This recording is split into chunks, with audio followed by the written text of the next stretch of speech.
दर्शकों, आज हम प्रथम दिवस के ऊपर तृतीय भाग की वीडियो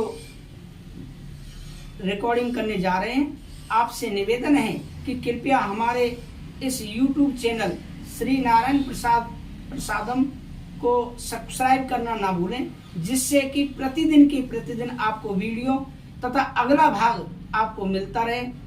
आप विश्वास कर माने कि अगर हमारी वीडियो आप नियम से आसन पर बैठकर सुनते हैं, आपको जरूर फल प्राप्त होगा, आपके काम में तरक्की होगी, घर में सुख शांति आएगी, यह निश्चित समझें। आज हम प्रथम दिवस तृतीय भाग प्रारंभ करते हैं। सबसे पहले हम गुरु की वंदना करते हैं, भगवान का स्मरण करते हैं, फिर हम आगे की कथा प्रारंभ करते हैं। श्रीमद् भागवत कथा प्रथम दिवस तृतीय भाग की। जय जय श्री राधा रमण, जय जय नवल किशोर, जय गोपी चित चोर प्रभु, जय जय माखन चोर। वृंदावन सो बन नहीं, नंदगाम सो गाम, बंसी बट सो बट नहीं, कृष्ण नाम सो नाम। राधा मेरी स्वामिनी, मैं राधे को दास, जन्म जन्म मोह दीजिए, वृंदावन सो वास। प्रेम सरोवर प्रेम को भरो रहो दिन रैन, जहाँ श्री राधे पग धरे, श्याम धरो दो नैन। मेरी भवबाधा हरो, राधा नागर सोय, जातन की चाई परे, श्याम हरित मन हो। आज हम आपको भक्ति ज्ञान वैराग्य की कथा सुनाने जा रहे हैं। ध्यान पूर्वक सुने। अज्ञान ध्वांत विद्वंस, कोटि सूर्य संप्रभः, सोताख्यायी कथा सारम, मम कर्ण रसायनम। सूची आपका ज्ञान अज्ञानता रूपी अंधकार का नाश करने में करोड़ों सूर्य के समान है, इसीलिए आप हमारे कानों को अमृत के समान मधुर लगने वाली कथा सुनाइए। वह कथा भक्ति ज्ञान वैराग्य को प्रदान करने वाली हो, जिससे माया मोह का नाश हो, जिसे वैष्णव भक्तों ने कही हो। इस घोर कलकाल के कारण प्राय जीव आसुरी स्वभाव के हो गए हैं। वह कथा उन्हें शुद्ध करने वाली हो, श्रेष्ठ से श्रेष्ठ तथा पवित्र से पवित्र हो।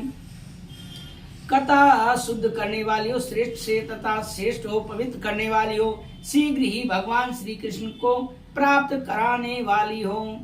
चिंता मणिर लोक सुखम, सुरद्र स्वर्ग संपदम, प्रयच्छति गुरु प्रेतो, वैकुंठम योग दुर्लभम।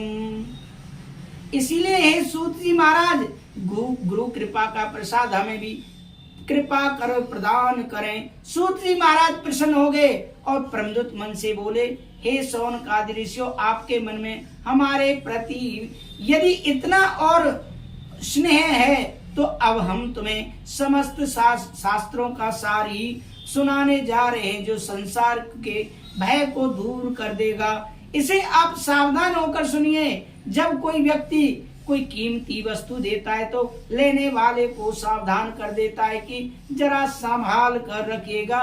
उसी प्रकार से वक्ता जब कोई विशिष्ट बात करने जाता है तो श्रोताओं को सावधान कर देता है। सूत जी कहते हैं, ऋषियों, संसार में सबसे बड़ा डर है मृत्यु का। मरने का वह प्रत्येक प्राणी को भयाक्रांत रखता है और इसका नाम है मृत्यु लोक। जो आया है उसको जाना सुनिश्चित है, और इसका नाम है मृत्यु लोक। जो आया उसका जाना सुनिश्चित है।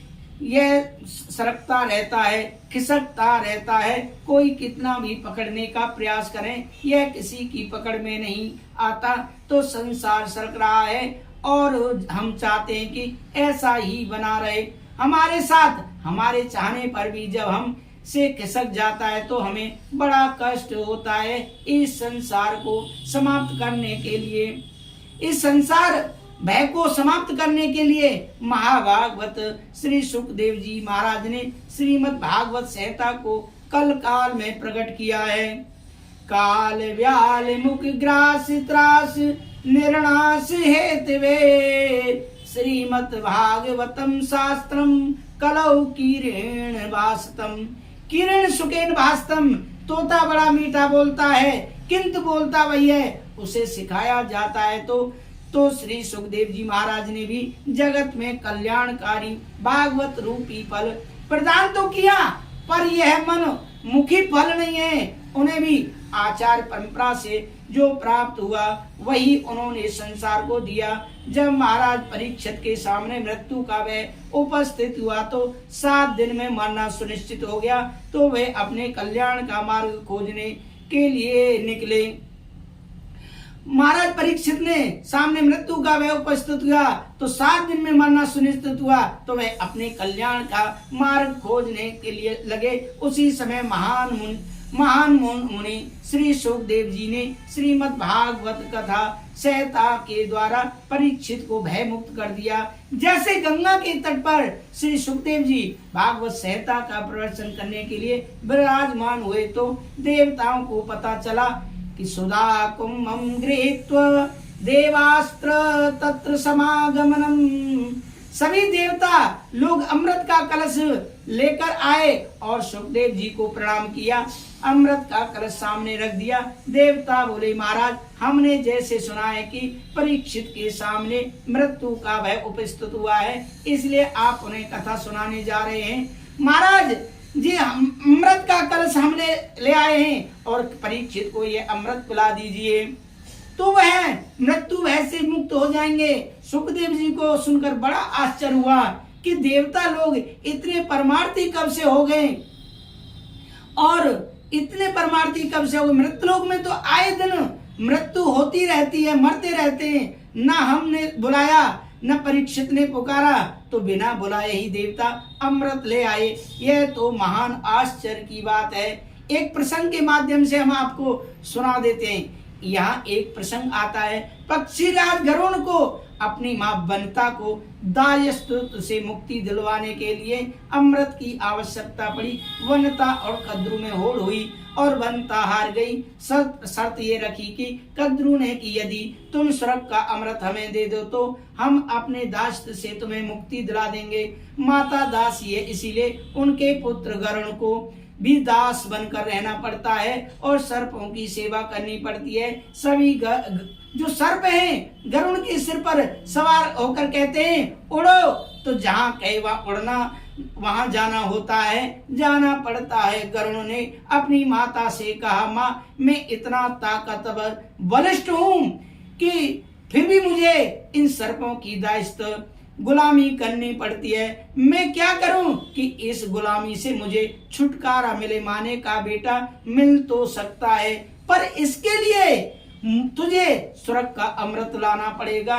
गरुड़ जी बोले, माँ मैं आपके लिए सब कुछ करने को तैयार हूँ। तब गरुड़ जी स्वर्ग का अमृत लेने गए।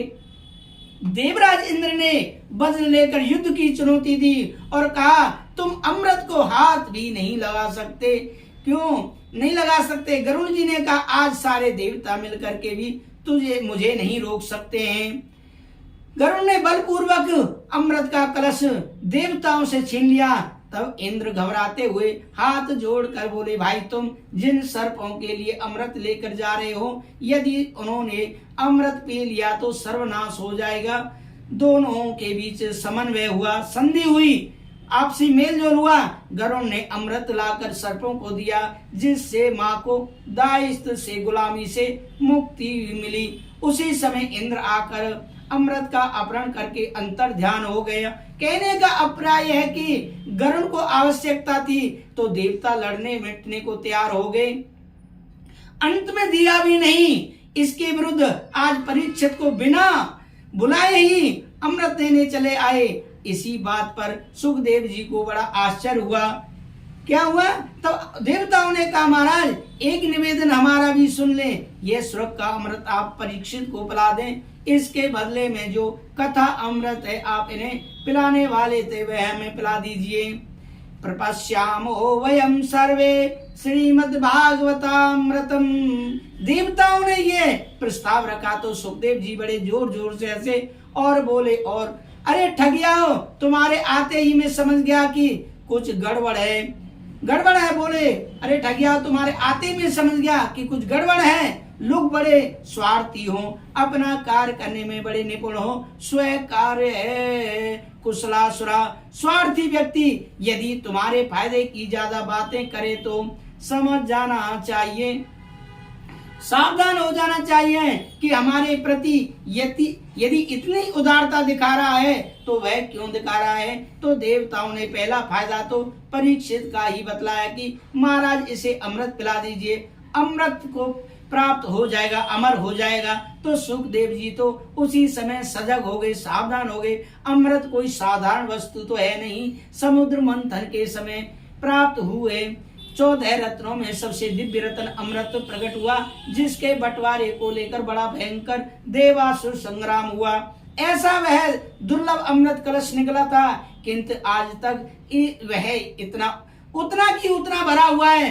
कि एक बूंद तक आज खत्म नहीं हुई आज तक, क्योंकि देवता बड़े कंजूस हैं। कितने कंजूस हैं, एक उदाहरण के माध्यम से हम आपको बताए देते हैं। देखिए ध्यान से सुनना, कितने देवता कितने कंजूस हैं कि आज तक जो अमृत का कलश है उसमें से एक बूंद भी खत्म नहीं हुआ है। एक बार 3 कंजूस थे और तीनों एक साथ बाजार से घी खरीद कर लाए और कहने लगे कि 1 महीने बाद मिलेंगे, तब बताना किसने कितना घी खर्च किया है। 1 महीने बाद तीनों एक जगह एकत्रित हुए और पूछने लगे किसने कितना घी खर्च किया है। पहला बोला, हम तो भैया पहली और आखिरी रोटी में ही घी लगा देते हैं, बीच वाली में अपने आप महक आ जाती है, इसीलिए बस थोड़ा सा खर्च हुआ है। और दूसरा कंजूस बोला, मैं तो एक सीख में घी लगाकर सारी रोटियों में बीच में चुभोकर आर पार कर देता हूँ, इसीलिए हमारा तो ना के बराबर खर्च हुआ है। अब तीसरा कंजूस क्या बोलता है, अरे मैं तो घी को एक शीशी में बंद करके रखा हूँ, बस रोटियों के ऊपर शीशी का ढक्कन खोल देता हूँ, बढ़िया बढ़िया खुशबू आती रहती है, इसीलिए हमारा तो बिल्कुल भी घी खर्च नहीं हुआ। इसी प्रकार ये देवता कंजूस हैं, आज तक अमृत का एक बूंद भी खर्च नहीं हुआ है। सुखदेव जी हंसते हुए बोले, अरे देवताओं, तुम लोग श्रद्धा से श्रोता बनकर आते तो मैं अवश्य सुनाता, पर तुम लोग तो सौदागर बनकर आए हो, इसलिए सौदागर ही नहीं अब तो ठग बनकर आए हो, क्योंकि कोई कांच का टुकड़ा देकर बदले में करोड़ों की कीमती बहुमूल्य मणि मांगे तो उसे सरासर ठग ही कहा जाएगा। कहाँ कांच का टुकड़ा, कहाँ अमृत, और मेरा कथामृत करोड़ों की मणि विनिमय बराबर की वस्तुओं का होता है, पर कांच और मणि की तो कोई बराबरी नहीं कर सकता है, तुम ठगो। सुखदेव जी अभक्त समझकर देवताओं को कथा का पान नहीं कराया और अमृत के बारे में क्या कहा और कथा के बारे में क्या तुलना की सुखदेव जी ने। क्वे कथा क्वे सदा के कथा लोके क्वे काचे मणिर् महान ब्रह्मरातो विचारेवं तदा देवांश जासे।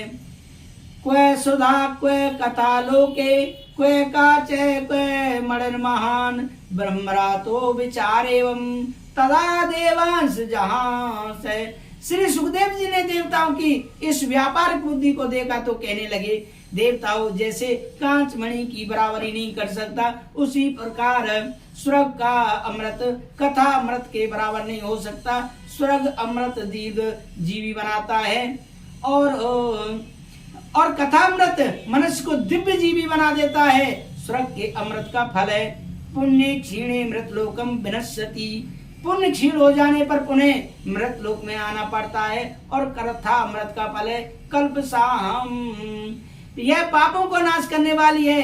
देवताओं यदि तुम जिज्ञासु बनकर आते तो मैं तुम्हें अवश्य यह कथा अमृत पान कराता, आते अवश्य मैं आपको कथा अमृत सुनाता, परंतु तुम व्यापारी बनकर आए हो, इसीलिए इसके अधिकारी नहीं हो।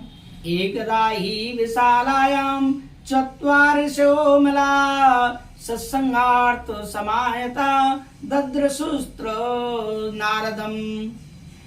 एक समय की बात विशालपुरी बद्रीनाथ नारायण में सनक आदि चारों भाई सत्संग की इच्छा से विचरण कर रहे थे, क्योंकि ध्यान भजन पूजन आदि तो एक एकांत में हो सकता है, पर सत्संग एकांत में थोड़ी आनंद आता है।